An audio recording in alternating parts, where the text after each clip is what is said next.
Well, good evening. I thought I would do a brief introduction and bio of myself because I am a candidate for councillor in Ward 3.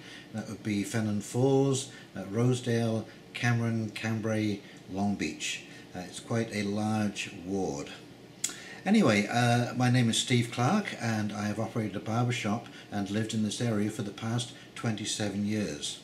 I know how to manage a business, keep books in order, pay bills on time and avoid bankruptcy. All of these are essential skills for anybody wishing to serve on council. I'm completely committed to this area. I've raised my family here and I'm looking forward to retiring in this community. I've sat on many committees as a volunteer, and volunteers, as we know, are the backbone of our communities. From the firefighters to the Santa Claus parade, it's volunteers that make our communities what they are. Now presently I'm the secretary for the Bobcation Farmers Market and I'm also chair for Citizens for Direct Democracy.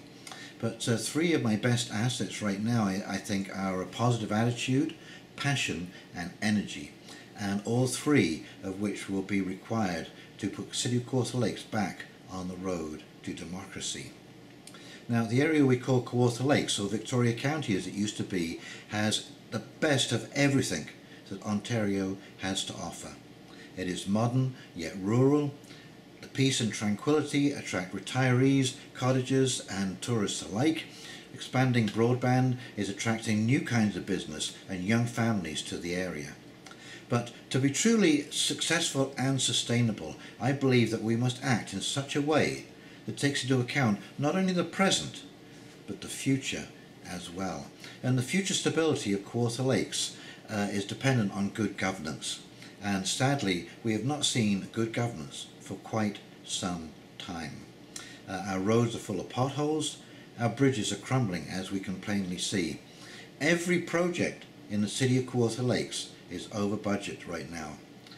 Northwest Sewer Trunk, $15 million. The Coberconk Fire Hall, $300,000.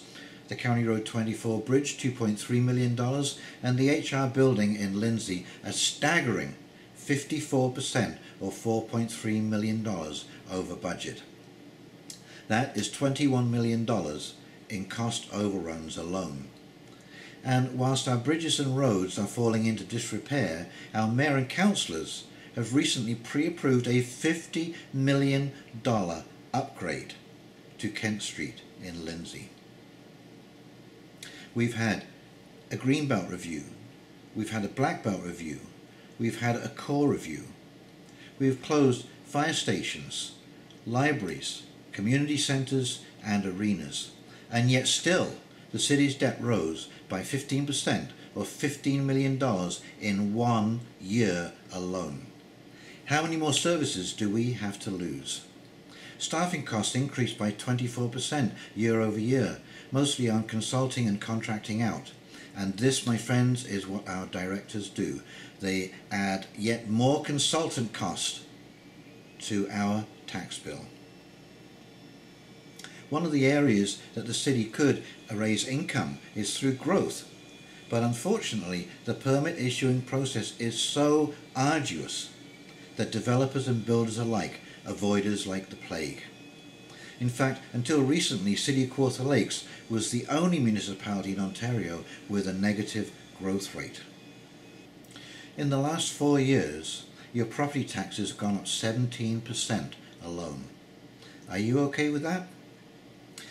Ask me not why your potholes go unfilled.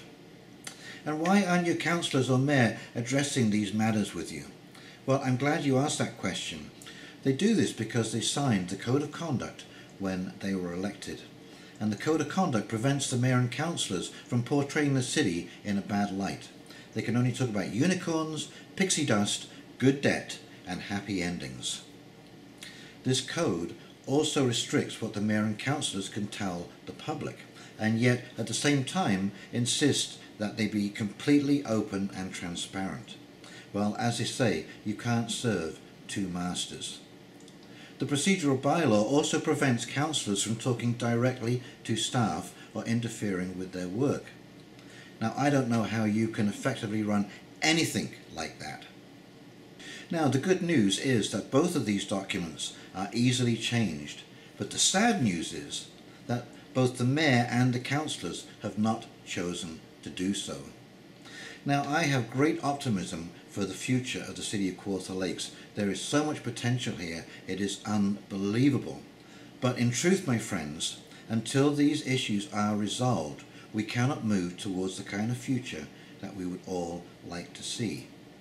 Now, we at Citizens for Direct Democracy have a platform and a plan that we've been working on for the past 2 years, and this plan clearly shows how we can achieve our goal of putting you, the public, back in the driver's seat. You will be the first to be consulted, not the last, as it is now. Potholes will be repaired with hot patch until repaving can be done, and infrastructure renewal will be a priority. Decentralisation will give the people of Ward 3 the ability to make their own decisions, and a Citizens Advocacy Department will speed up the permit issuing process. And this is why I'm asking you to vote for me, Steve Clarke, to be your representative in Ward 3 in the upcoming election. And remember, a vote for me is a vote for you. And we are going to bring democracy back to the city of Kawartha Lakes.